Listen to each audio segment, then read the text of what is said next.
Hello, hello, bonjour à tous et à toutes qui me retrouvez à peu près chaque mercredi. Parfois, effectivement, il y a des petits loupés, mais ce n'est pas grave. Aujourd'hui, nous sommes donc mercredi et je vais interviewer une nouvelle belle personne. Je me présente si tu découvres ma chaîne. Je m'appelle Chantal Blanchoin. Je suis professeure de yoga et j'ai fait le choix de créer cette chaîne pour justement te faire rencontrer de lumineuses personnes qui sont peut-être là pour t'aider, t'accompagner à trouver tes propres solutions si tu es en quête de toi-même, en recherche de mieux-être. Et je sais que quand on est sur ce chemin-là, il n'est pas toujours évident de rencontrer des personnes de confiance. Et donc, du coup, moi, je me suis dit, je vais être le lien entre ces personnes qui sont en recherche et les personnes qui sont en capacité de proposer quelque chose. Donc, depuis presque 2 ans, eh bien, j'ai créé cette chaîne et je propose un interview pratiquement toutes les semaines. Donc, tu peux me retrouver toutes les semaines en t'abonnant à cette chaîne, en cliquant sur la petite cloche pour être informé de mes diffusions. Et tu peux aussi me soutenir en likant, en partageant un maximum, en parlant de cette chaîne. Si toi aussi tu veux te faire connaître, eh bien, n'hésite pas à me contacter. Et si peut-être tu rencontres ou tu connais quelqu'un qui aurait plaisir à faire connaître son activité, eh bien, de nous mettre en lien, ce serait un beau cadeau. Alors aujourd'hui, comme je te disais, j'ai rencontré une autre lumineuse personne qui s'appelle Frédéric. Bonjour Frédéric Troisième. Bonjour Chantal, merci pour ton accueil. C'est un vrai plaisir parce que du coup, on s'est rencontrés très récemment par l'intermédiaire de Chantal Maréchal. On va la citer, on va la remercier. Et je suis ravie parce que je trouve que ton parcours, il est très inspirant et tu as envie de le partager. Donc ça, c'est super. Donc je vais te laisser te présenter pour que justement tu expliques un petit peu comment tu en es arrivé à ce que tu es, à qui tu es aujourd'hui. Bien, donc je me présente, Frédéric Troisième. Troisième, c'est mon nom de famille, c'est pas un nom d'artiste ou autre. Oui. Pardon? C'est pas commun. Non, c'est pas comment. Non, c'est vrai. Voilà, donc j'ai eu un parcours d'infographiste pendant 12 ans, ensuite le vitrail, mais entre deux, il y a vraiment eu un chamboulement au niveau de. Voilà, j'ai eu une prise de conscience il y a à peu près 22 ans. Et un an plus tard, une voie m'a amené à aller vers le vitrail, en fait. Oui. La voie VOX, hein, c'est une voie voilà, que j'ai entendue dans un état modifié de conscience, Ouais. et justement pour exprimer ce que j'ai pu ressentir justement un an auparavant. Voilà. D'accord. Parce que avant, tu n'avais jamais été attiré par le vitrail particulièrement? Non, pas du tout. Pas du tout. D'ailleurs, D'accord. quand j'ai entendu cette voix, je me dis, ah bon, d'accord. Euh, donc, je suis allé sur Minitel, parce qu'à l'époque, c'était le Minitel. Et puis, là, j'ai pu remarquer que c'était voilà, des vitraux, c'était des fenêtres de couleur, avec du plomb et tout ça. Alors, ça m'a rappelé un petit peu quand j'étais enfant, j'aimais les églises, mais c'était plus l'ambiance avec la pierre, mais le vitrail. Je ne me souviens pas avoir levé les yeux pour regarder un vitrail, donc franchement, ça ne me venait pas du tout. Donc, quand j'ai D'accord. eu effectivement cette révélation, on va Oui, dire, on hein, va si dire. ça s'appelle, Ouais. j'ai dit, OK, d'accord. J'ai tout lâché le jour même. Je suis allé voir, puisqu'on était lundi, je suis allé voir mon patron et je lui ai proposé justement de travailler à mi-temps. Il m'a dit, ouais, OK, très bien. On était en Espagne à cette époque, justement, on venait de s'installer. Et puis j'ai cherché pendant une semaine, j'étais à côté de Gironne, et j'ai déposé, on va dire, des CV, mais des CV d'infographiste, en fait, parce que c'était la seule chose que je savais faire. Et puis pendant une semaine, voilà, je déposais, bon, bah, bien sûr, pas de retour, ce qui est normal. Et puis à un moment donné, c'était le vendredi. En fait, le vendredi, je reprends les mêmes escaliers que je prenais d'habitude durant la semaine et je me retrouve devant un atelier de maître verrier, mais les rideaux fermés. Et là, j'ai eu justement encore cette petite voix, on va dire, hein, quelque part, mais là, c'était plutôt une conscience où je me disais, mes frères, on t'a pas demandé de faire du vitrail, on t'a pas demandé, pardon, de faire de l'infographie, on t'a demandé de faire du vitrail. Voilà, donc pour moi, c'était effectivement une autre révélation. Et j'ai dit, OK, d'accord. Donc, il faut que je me base sur le vitrail et que je me concentre là-dessus. Et puis, en rentrant donc l'après-midi, travailler justement chez mon patron à l'entreprise, j'avais Tu faisais quoi à ce moment-là alors? Tu faisais quoi chez ton patron? J'étais infographiste à ce moment-là. Et pourquoi tu recherchais un autre travail Parce d'infographiste? que c'est la seule chose que je savais faire, en fait. Pour moi, D'accord. me lancer dans l'inconnu, c'était compliqué parce que, oui, je ne voyais pas comment ça pouvait se faire. Ouais, d'accord. Et du coup, voilà, donc je rentre à l'entreprise, dans l'entreprise, et je vois justement ma collègue de travail. Ça faisait la troisième personne que je voyais en l'espace d'un an, parce que bon, les Catalans se laissent pas, on va dire, ennuyer. Hein, donc, quand il y a un truc qui va pas, ils s'en vont. Et puis voilà. Mais là, c'était une personne qui venait pour apprendre. Elle était jeune, elle était photographe. Et donc, bon, voilà, on avait lié une certaine complicité. Et puis, à un moment donné, bon, on parle de choses et d'autres durant l'après-midi. Et je commence à lui parler justement que je voudrais faire du vitrail. Elle me dit, c'est marrant que tu me dises ça parce que justement, j'ai une amie qui est maître verrier et qui commence, alors on était vendredi, hein, qui commence lundi une formation de 6 mois gratuite. Et si tu veux, je te la présente ce soir, ni une ni deux. On est parti Ah, le truc. le soir même. On a sympathisé, on a discuté un petit peu avec Maître Verrier, Patricia Puig, et pas Patricia, pardon, Maria Puig. Et donc, j'ai signé l'inscription et le lundi, je commençais une formation de vitrail pendant 6 mois. Ah, ça s'est fait très, très vite. Donc, du coup, C'est assez impressionnant. oui, tout était sur un plateau. En fait, tu avais juste à être à l'écoute, observer les signes, observer, en parler parce qu'effectivement, si tu en avais pas parlé, elle te l'aurait pas dit. En fait, c'est tout simple, mais Oui, c'est bah compliqué. oui, non, mais c'est vrai. En fait, Ouais, il faut être naturel. Enfin, il faut vraiment être ouais. dans cet instant. Ah! Et ce qui a été encore plus étonnant, c'est que quand j'ai commencé le lundi,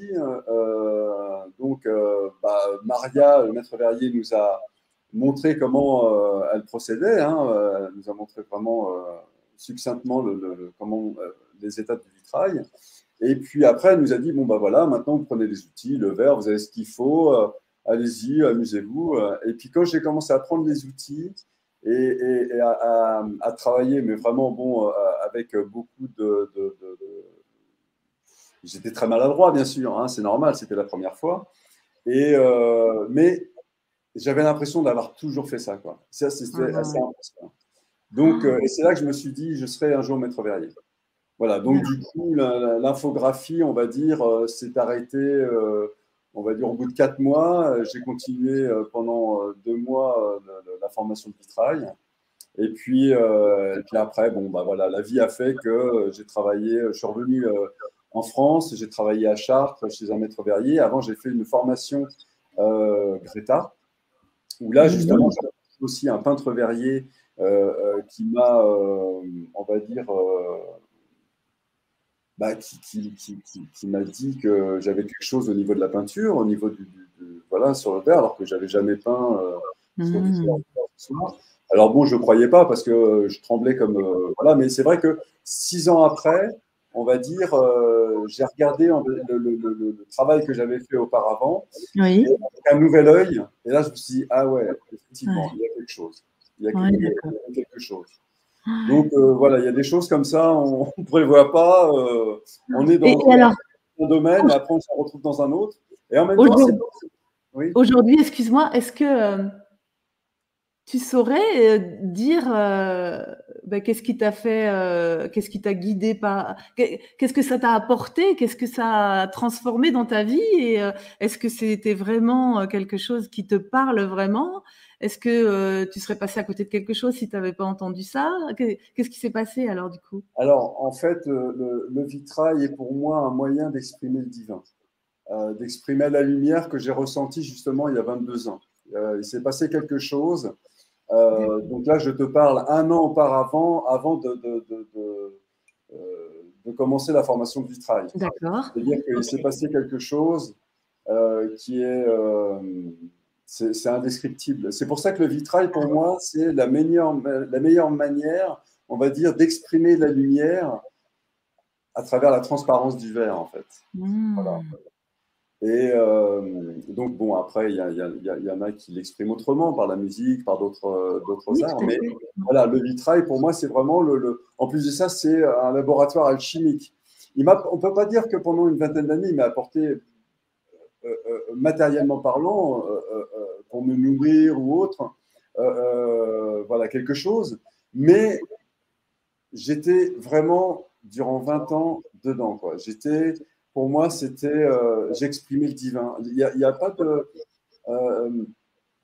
je ne sais pas comment Difficile. l'expliquer, mais je me Ouais. sentais bien quand je le faisais. J'avais pas l'impression de travailler. Voilà. D'accord. Quand les gens me disaient bon courage, je dis non, il n'y a pas besoin de courage. Ouais. C'est Tu du aimes tes plaisir. enfants, tu ne travailles pas. Ouais. Tu as l'impression d'être un outil, en fait. Et c'est comme si c'était des mains qui se servaient de toi pour travailler. Donc moi, je faisais le lien avec la matière et l'esprit, quoi. Et c'est vraiment quelque chose qui m'appelait, qui m'a plu et qui me plaît toujours autant. Ouais, super. Et donc, du coup, tu peux nous parler un petit peu quand même de ce qui s'est passé il y a 22 ans pour, même si c'est indescriptible, est-ce que tu peux mettre des mots dessus pour nous expliquer du coup bah, qu'est-ce qui s'est passé? Tu nous as mis l'eau à la bouche. Oui, alors là, pour expliquer ce qui s'est passé, en fait, bah, c'est par rapport au vécu, hein, par rapport à mon enfance. Bon, bah, je ne vais pas détailler, Ouais. mais disons que j'ai toujours, on va dire, cherché à comprendre depuis petit ce qui a pu se passer à une certaine période.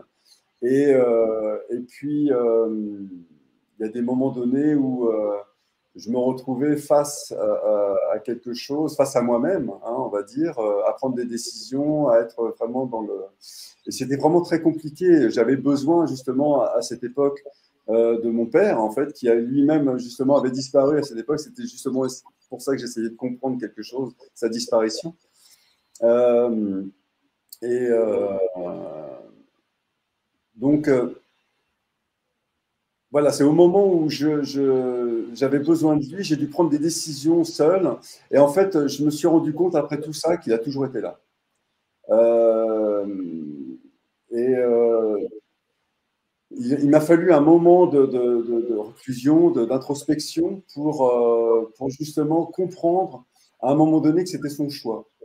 Que personne n'y était pour rien, alors que j'avais quelque part rejeté, on va dire, cet abandon, on va dire, vers mon autre parent, vers ma mère, alors qu'elle n'y était pas non plus, mais Mmh. quelque chose qui faisait que, voilà, je savais profondément en tout cas qu'elle n'était pas responsable de tout ça. Mmh. Donc ça a été très difficile d'essayer voilà, de vivre avec ça. Et inconsciemment, je calquais, on va dire, ma vie, en tout cas depuis mon adolescence, avec le féminin comme si c'était euh, euh, leur propre vie, en fait. Enfin, je calquais la vie de mes parents sur la mienne, alors que je ne connaissais pas du tout leur histoire. Mmh. Mais il y avait quelque chose en moi qui me demandait, voilà, de passer par ces étapes-là, ces étapes-là.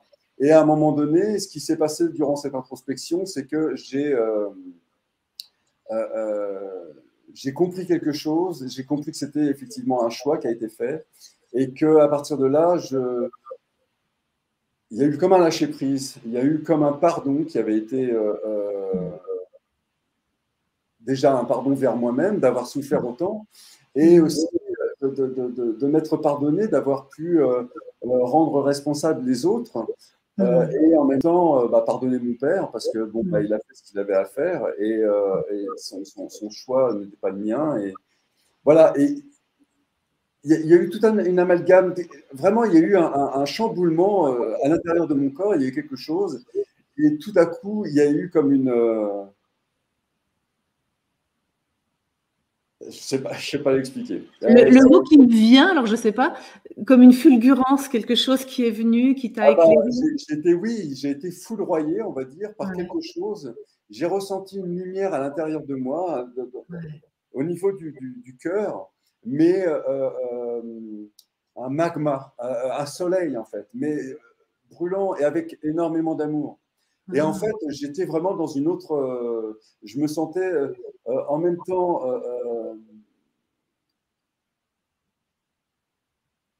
dans un espace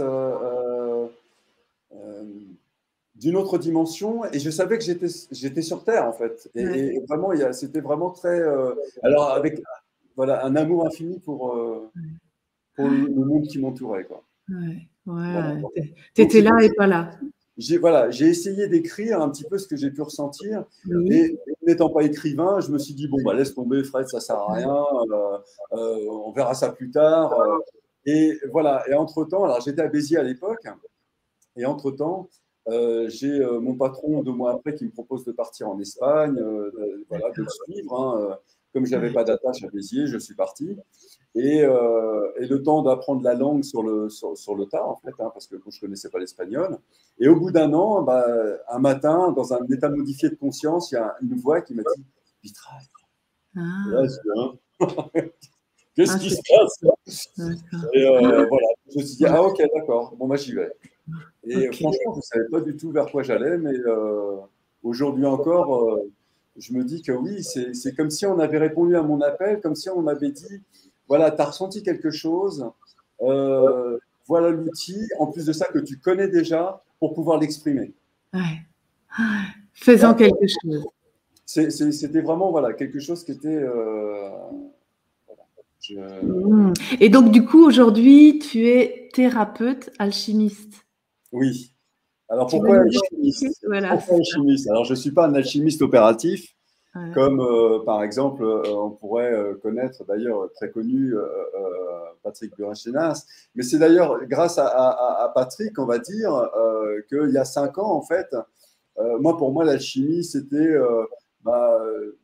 j'en avais entendu parler, mais par exemple, au début, avec Harry Potter, tu vois, la pierre philosophale, Nicolas Flamel, pour moi, c'était des légendes, c'était des choses, tu vois, des contes de fées, en fait. Et quand j'ai écouté Patrick Burechenas, justement, en interview via YouTube, hein, je vais faire, désolé pour la pub, mais voilà, il a expliqué des choses que moi-même, j'avais ressenties. Ouais. Et là, je me suis dit, ah, c'est ça, en fait. C'est ça qui s'est passé. Et il a expliqué qu'il y avait 3 voies, en fait, en alchimie. Donc, en alchimie opérative, c'est-à-dire par la voie sèche, donc par le creuset, par la transmutation des métaux, par la fusion, le feu, en fait. Et il y a aussi par les plantes. Et il y a une 3e voie, alors ça c'est marrant, mais enfin bon, il y a une 3e voie, et c'est la voie royale. Et la voie royale, en fait, c'est nous sommes nous-mêmes notre propre laboratoire. Donc en fait, on contient le soufre, le mercure et le sel. Donc le soufre, c'est justement la souffrance, tout ce qui va remuer les émotions. Le mercure, c'est ce qui va faire le mélange, et le sel, c'est ce qui va fixer l'ensemble. Et en fait, il a expliqué à un moment donné ce que moi j'avais pu ressentir il y a 22 ans, voilà, à l'intérieur de moi. Et ce que bon, on ne peut pas dire que pendant… On va dire, après, il y a 22 ans, il s'est passé ça. J'ai eu… Alors, pour moi, c'est comme si on m'avait dit, tiens, tu vas goûter un gâteau. Oui. Et ça y est, tu l'as goûté. OK, maintenant, on te le retire. Ouais, tu as des choses à travailler avant qu'on t'en redonne. Retrouver la recette, tu vois.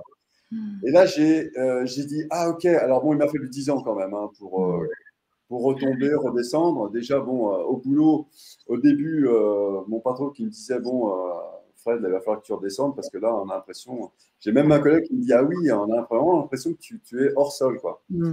Et bon, moi, j'étais vraiment toujours dans ce… Je baignais toujours dans cet amour, voilà. Ouais. Et, mais bon, eux étant terre à terre, surtout mon patron, je suis redescendu quand même relativement vite. Après. Mais tant mieux parce que en fait, je crois que sur Terre, il faut qu'on soit ancré. Non, mais bien sûr, bien sûr. Ça, c'est hyper important, bien sûr. Mais pendant 10 ans, j'essayais en fait, j'en parlais aux gens, mais les gens ne comprenaient pas. Mais en tout cas, ce que j'ai pu comprendre il y a 22 ans, c'est qu'en fait, on a tous ça en nous. Ouais. C'est ça qui est important.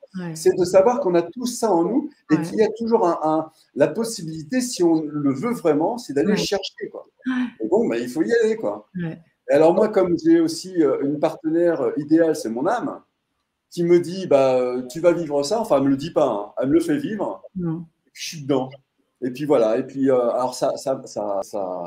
Hein. Ça Il y a des jours où chamboule. ça brasse, il y a des moments où tu es vraiment ras les Mm. pâquerettes, tu es même Mm. en beurre.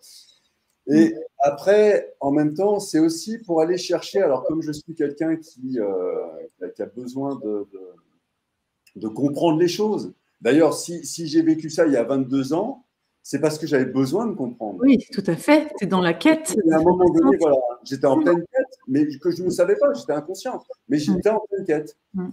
Et le fait de répéter des schémas et tout ça, en fait, je me suis rendu compte que c'est simplement ces schémas, quand je les répétais, c'était simplement pour comprendre quelque chose.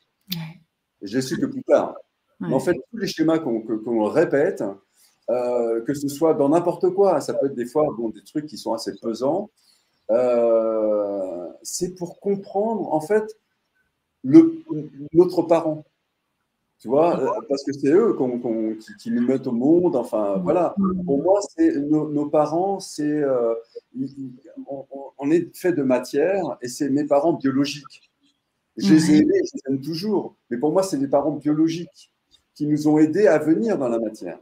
Mais aujourd'hui, pour ma part, est-ce que j'ai pu ressentir il y a 22 ans? Donc, on va dire, ça fait 10 ans réellement que je chemine en conscience. Oui. Et donc, je reviens donc à des choses que j'avais pu ressentir auparavant, mais là en conscience. Donc, je sais mettre des mots dessus, je sais davantage, je reconnais beaucoup de choses en fait chez les autres. C'est-à-dire que quand ils me parlent de leurs problèmes, j'arrive à capter ce qui se passe. On a tous, même si nos chemins sont différents, nous avons tous nos peurs qui sont identiques, en fait. Nos addictions, voilà, nos émotions, nos sentiments. Il y a vraiment, on a beaucoup de choses en commun. Et c'est justement ça qui est à soigner. Okay. Et voilà, donc depuis 10 ans, je suis, tu vois, je suis même comme ça quand j'en parle parce que je sens l'énergie qui est… Oui, tout à fait. Donc, tu accompagnes les gens là depuis 10 ans en fait? Alors non, j'accompagne pas les gens depuis 10 ans. On va dire que déjà depuis 10 ans, je suis arrivé, alors parce que bon, entre-temps, j'étais en Eure-et-Loire, hein, dans mon atelier vitrail. Il s'est passé des choses que bon, bah, voilà, j'ai dû retrouver, on va dire, mon célibat. Et ce qui m'a permis en même temps de vraiment être avec moi-même. Parce que je me suis rendu compte aussi, c'est que c'était difficile de pouvoir partager avec quelqu'un qui a ses propres souffrances et qui va te rejeter ses propres souffrances alors que tu n'y es pour rien. Simplement, c'est une question de vibration avec son propre féminin et son propre masculin, en fait.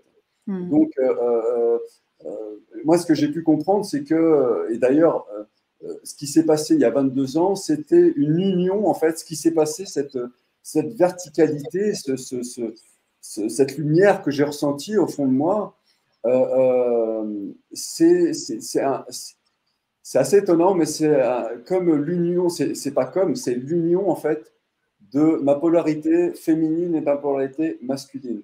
Parce qu'à un moment donné, c'est pas qu'à un moment donné, c'est que depuis toujours, en fait,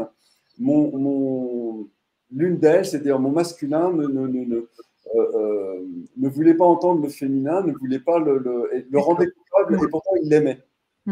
Donc il y a eu un truc qui n'allait pas, donc il n'était pas assez à l'écoute. Et justement, tout ce qui a pu se passer à cette période, il y a eu comme une réunification, une entente, vraiment entre les deux, et que là, tu étais en dualité et il y a eu quelque chose qui s'est venu s'unir. Donc là, aujourd'hui, ce que je propose, c'est effectivement de retrouver, on va dire, de permettre aux gens, que ce soit féminin comme masculin, d'aller faire la paix, en fait, avec son féminin. D'accord. Alors, il n'y a pas beaucoup d'hommes qui viennent me voir, hein, ça c'est clair. D'une manière générale, pour le travail sur soi, c'est plus. Oui, mais pourtant, c'est eux qui en ont le plus besoin. Parce que, en fait, on nous a éduqués avec une manière de fonctionner qui est, par exemple, l'homme ne pleure pas. Il n'a pas le droit de pleurer. Dès l'enfance, on lui dit, tu n'as pas à pleurer. Tu es une fillette ou quoi? Non. Voilà, on n'a pas le droit de pleurer. Et Ouais, pour je la comprends bien. femme, pour la petite fille, elle n'a pas le droit d'être en colère. Mm. C'est la soumission, quoi. Ouais, Donc, il y a un truc déjà qui ne va pas. ouais. C'est que, Non, mais c'est clair. voilà, c'est quand les deux ont besoin de s'exprimer et de s'exprimer dans leur entièreté. Ouais. L'homme a besoin de pleurer justement pour lâcher ses émotions et pouvoir Mais exprimer. je pense que ça va passer par les femmes, le travail des hommes, comme il y a énormément de femmes qui font ce travail-là. Et voilà, je pense que ça aide l'homme aussi à Oui, faire un travail sur lui. oui, mais C'est l'homme, vrai il a qu'il est. besoin aussi d'être Bah, à entendu ça, et ça, il a du mal à aller voir ouais. le féminin aussi pour Hmm. être C'est entendu. Parce que, compliqué encore, hein. ben oui, Hmm. alors que justement, moi, ce que je propose, c'est, étant un homme, Hmm. ayant cette possibilité d'avoir contacté mon féminin, c'est de Hmm. leur expliquer comment, Ouais. tu vois. Ouais, tout à fait. Et c'est Voilà. chouette parce que je suis super heureuse d'ailleurs d'avoir quelques hommes à interviewer parce que c'est beaucoup des femmes aussi dans ce milieu-là. Et je suis ravie de ce que tu dis parce que j'en suis convaincue hein, que on devrait d'abord tous faire un travail, cette alchimie en nous, c'est évident, mais ben, tout le monde n'en a pas conscience et encore moins les hommes, c'est vrai. Donc le message, on va le faire passer, effectivement, c'est chouette ce que tu Oui. Alors bon, moi, les deux, hein, généralement, c'est beaucoup de femmes, effectivement, qui viennent me voir. Mais effectivement, les hommes, ouais, ça serait… bon, il y ça en a, serait. hein. Attention, il y en a qui sont Ouais. aussi Oui, bien sûr. en intimité avec leur féminin intérieur. Et puis ça se voit, je le sens, voilà, il y a de… C'est Donc, très comment ça intéressant. se passe quand les gens ils viennent te voir? C'est forcément en présentiel? Oui. Et tu habites où? Et j'habite à Bourgneuf. À Bourgneuf, Bourgneuf, donc c'est dans le voilà. Maine-et-Loire? Ah oui, oui, c'est à côté de Chalonnes-sur-Loire, en fait. À côté de Chalonnes-sur-Loire. D'accord. C'est à 5 minutes de Chalonnes-sur-Loire. D'accord, donc ton cabinet, il est là-bas. Voilà. Voilà. Tu fais pas du tout à distance? Bah, j'ai mis sur mon site que effectivement, ça pourrait bientôt se faire. Pourquoi pas? Bon, Déjà, pour moi, c'est une première d'être avec toi, tu vois, ouais, justement, c'est de chouette. communiquer à distance. Ouais, Donc, voilà, ouais. ça peut effectivement se faire à distance. Bon, bah voilà, c'est une information importante. On mettra ton site sous la vidéo. Mhm. Et tu as aussi des ateliers vitraux, découvertes vitrail, hein, Mhm. qui peuvent allier aussi ce travail sur soi, j'ai compris. Hein. C'est ça. Oui, c'est Ouais. un petit peu comme le kintsugi, hein, comme j'ai pu voir aussi dans Oui, une vidéo que tu avais fait avec, oui. voilà, je me souviens plus de son prénom, mais Euh, voilà, c'est super, avec Claire Stride. voilà. Mm, Et c'est cet art japonais justement pour travailler sur nos blessures et tout ça. mm, Et mm. ce que je trouve intéressant aussi avec le vitrail, c'est que bah, le vitrail, c'est vraiment un laboratoire alchimique aussi, parce que ne serait-ce que pour l'alchimiste opératif qui va transmuter les métaux du plomb, ensuite à l'étain, ensuite au fer, voilà, Ouais. jusqu'à l'or, en fait, qui est la dernière couche, mais qu'il faut quand même enlever, hein, pour justement se réaliser finalement à la lumière divine, hein, et la ressentir vraiment. Donc, le vitrail, bah, étonnamment, tu vois, ça commence par le plomb, ensuite il y a l'étain pour souder le plomb, hein. Donc, on va rassembler les morceaux. Alors, c'est intéressant, c'est que moi, je propose, par exemple, une maquette, hein, vraiment succincte, parce que sur une journée, mine de rien, quand tu ne connais pas le vitrail, bah, une journée, ça passe très vite. Donc, Mm. c'est avec 7 morceaux, par exemple, un 7 symbolisé, on va dire, hein, les 7 couches de l'alchimie, donc 7 morceaux de verre de couleurs différentes, que voilà, la personne pourra faire une maquette à partir de 7 morceaux, pour ensuite, bon, je lui apprendrai à couper le verre, à assembler le vitrail dans le plomb, et au final, on va dire, une fois qu'il aura rassemblé donc, ces morceaux qui peuvent être aussi ça peut être des émotions que tu peux mettre, tu vois, de visualiser des émotions à chaque, ou une histoire, hein, au final, dans ces morceaux que tu vas relier, ensuite consolider avec la soudure à l'étain pour mettre à la fin en lumière, en fait, voilà, Ah pouvoir, ouais.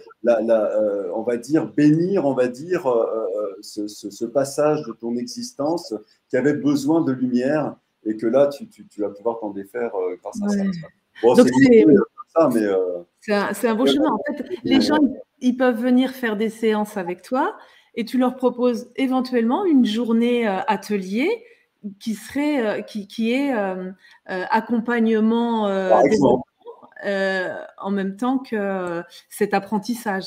voilà, par exemple. Après, c'est elle qui voit. Hein, Tout est possible, quoi, en fait. tout est possible. En fait, c'est vrai que C'est la chaîne. pendant pas mal d'années, j'étais. Pardon?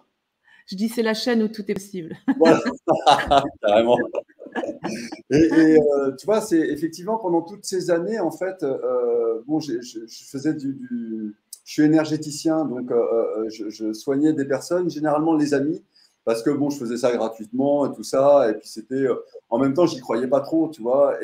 C'est vrai que quand tu as des prises de conscience, notamment ce qui a pu se passer, il y a vraiment quelque chose qui a fait que ça a développé quelque chose en moi qui permet de soigner, on va dire, avec facilité.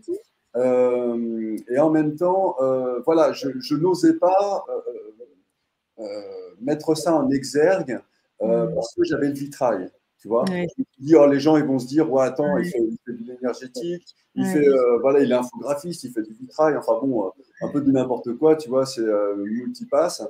Et en fait, j'ai dû arrêter le vitrail parce que je ne pouvais, comme je te disais tout à l'heure, je n'en vivais pas. Hein. Je vivais spirituellement parlant, mais je n'en vivais pas. Il fallait payer le loyer, enfin bon, tout ce qui avec ça, la matière première et tout ça.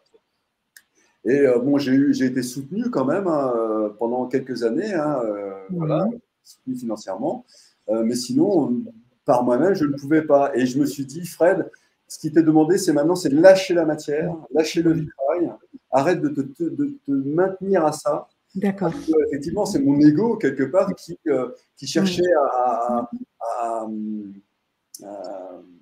à réussir dans la vie, quoi. Tu vois ce que je veux dire? Bah oui. Et puis, il s'acharnait. Alors bon, le vitrail, pour moi, il est acquis. Je veux dire, j'ai un savoir-faire au niveau de la peinture circulaire, de tout. Ce qui me permet, et ce qui me plaît aussi, c'est l'enseignement. C'est ce qui me plaît le plus, même d'ailleurs. Mais en même temps, voilà, j'aime tout dans le vitrail. Hein. De A à Z, même toutes les étapes jusqu'au nettoyage. Hein. C'est pas toujours sympa. Mais en tout cas, j'aime ça parce que je suis dedans. Et donc, fin 2018, pardon.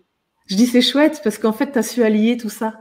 Eh ben, écoute, fin 2017, plutôt début 2018, donc comme j'ai arrêté le vitrage, j'ai tout mis dans un box et je me suis mis aux soins. Je me suis dit, Fred, il faut que tu te lances dans le soin, il faut que tu rencontres les gens, il faut que tu puisses. Et ça aussi, c'était très compliqué. Très compliqué parce que je faisais des salons, par exemple, de bien-être et tout ça. Et puis j'étais derrière mon stand et puis je n'osais pas parler. Tu vois. Alors que j'avais qu'une envie, c'était de pouvoir les aider. Tu vois. Je n'osais pas parler. Ah, bon, c'était le bazar total. Et puis bon, bah, du coup, enfin bon, ça a été. Ça c'est fait. Ça c'est fait. Alors voilà. Et puis aujourd'hui, bah. Disons que je suis parti du Mans, puisque je suis resté quand même 7 ans là-bas, et puis j'ai senti une énergie qui était différente. L'énergie qui me correspondait plus là en ce moment. C'est comme par exemple quand je suis arrivé au Mans, c'était une énergie qui me correspondait et qui m'a invité à venir habiter au Mans et pouvoir y travailler. Voilà, donc je me laisse guider de toute façon. Je me suis toujours laissé guider quand les choses, quand c'est pas fluide, je laisse tomber. Ah, c'est chouette. Tu vois, quand tu sens les choses fluides, tu suis le mouvement, tu es dans la vague. Et quand c'est pas fluide, là, il faut arrêter, il faut lâcher. Faut vraiment, sinon, c'est là que quand tu ne lâches pas, c'est l'ego qui dit si, je vais y arriver, je vais y arriver. Les anciennes croyances, les grands-pères ou les grands-mères, enfin bon, la société en général qui te dit si, il faut persévérer, tu vois. Bon, bah, quelque part, il faut arriver à lâcher tout ça et se dire non, je suis soutenu, je me sens soutenu en fait. Voilà. Soutenu par le divin, soutenu. Alors bon, par cette énergie, cette source en fait, hein, mais de l'avoir ressenti, déjà, je ne suis plus. Je peux être seul, je ne me sens pas seul, quoi. Tu vois. D'ailleurs, j'ai même besoin de solitude aussi pour justement pouvoir communiquer. Il y a un truc qui est parti. Pouvoir communiquer et voilà, être vraiment toujours avec moi-même. Il y a vraiment des moments où je me sentais parfois même au niveau financier, où je n'avais vraiment plus rien et je sentais quelque chose qui paniquait en moi et à un moment donné, je me suis dit non Fred, lâche. Dis-toi que c'est chouette ce que tu dis parce qu'il y a plein de personnes qui vivent ça au plan financier. C'est notre plus grande peur, hein, la peur de manquer. On a ça à travailler. Et du coup, d'arriver à se dire oui, bon, allez, je garde confiance. C'est ce petit truc-là qui est complexe. Ouais. oui. Ouais. Ah, ça, oui, il y a le téléphone qui sonne, mais c'est pas grave. Et donc, du coup, je comprends que tu aimes transmettre et tu fais des ateliers pour enfants. Et je fais des ateliers pour enfants. Alors bon, comme je précise sur le site, il faut que l'enfant soit responsable aussi, il faut qu'il fasse très attention parce que je ne peux pas toujours être derrière.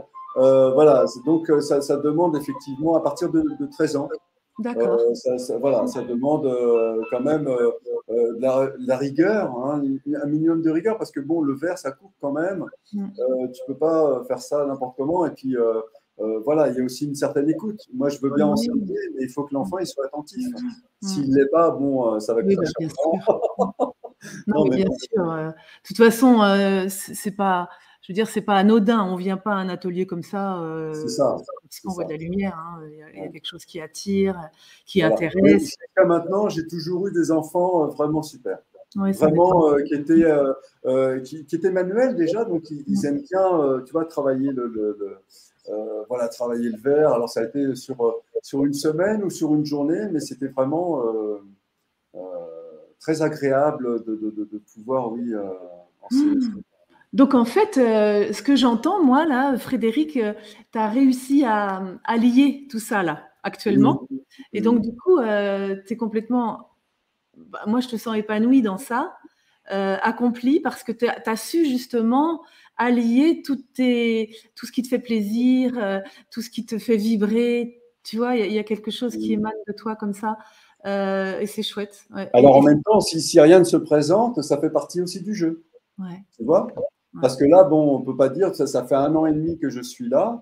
Je ne fais pas des ateliers tous les jours. Je n'ai pas des soins tous les jours. Tu vois, mais je me dis, bon, c'est parce que c'est un passage. C'est justement que j'ai encore à apprendre beaucoup de choses. Et quand c'est le moment, justement, de pouvoir… les choses se font toutes seules. Enfin, c'est vraiment s'en remettre à plus grand que soi, quoi. Tu vois ? Ouais, j'aime bien ton discours.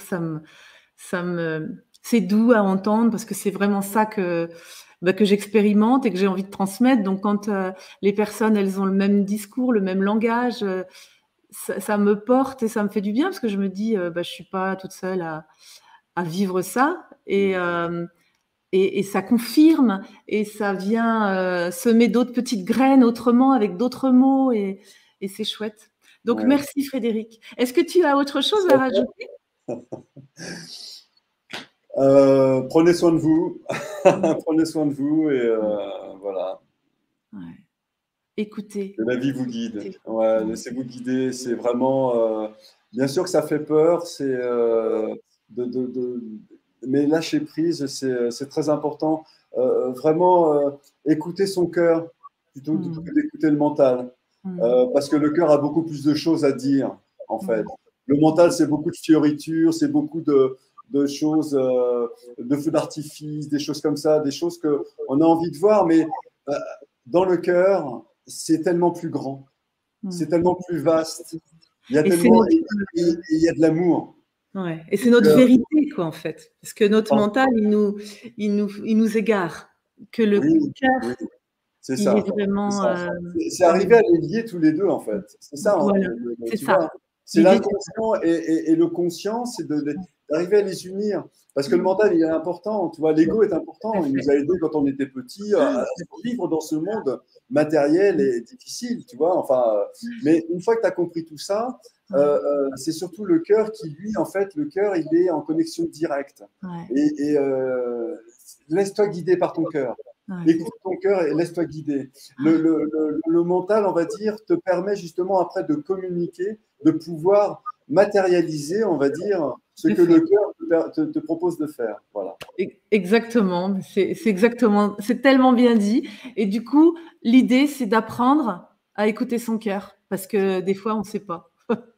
Et C'est donc, ça, c'est c'est ça. Oui. un On apprentissage. croit que c'est son cœur, mais non, voilà, c'est vraiment Voilà. arriver à faire le distinguo, quoi. Ouais, c'est ça. Merci beaucoup, Frédéric. Merci Chantal. Super, je suis Au ravie. plaisir de te revoir. Merci beaucoup. À très bientôt. À très bientôt. Oh là là, mais c'était très, très, très, très criant de sincérité, de vérité, d'humilité. Voilà, moi je le sens comme ça, Frédéric. Donc merci à lui d'être venu vers moi. Je suis vraiment ravie de vous le présenter. Et puis n'hésitez pas à le contacter, à aller faire un atelier. Moi, ça me tente énormément d'ailleurs. Donc, si ça vous a plu, si cette vidéo vous a plu, partagez-la, s'il vous plaît. Likez-la. Parlez-en autour de vous parce que peut-être des personnes vont être touchées par le discours de Frédéric. Peut-être qu'il y a des personnes que ça va inspirer, qui sont dans cette compréhension des choses. Peut-être qu'il y a des choses qui viennent à eux et qu'ils n'arrivent pas à comprendre. Peut-être que les mots de Frédéric viendront adoucir et aider à comprendre. Donc, je vous remercie d'être là, de me suivre. Je compte sur vous pour partager, pour me soutenir et pour liker. Je vous embrasse tous et je vous dis à très, très bientôt. Prenez soin de vous. Prenez le temps pour vous. C'est important. À bientôt.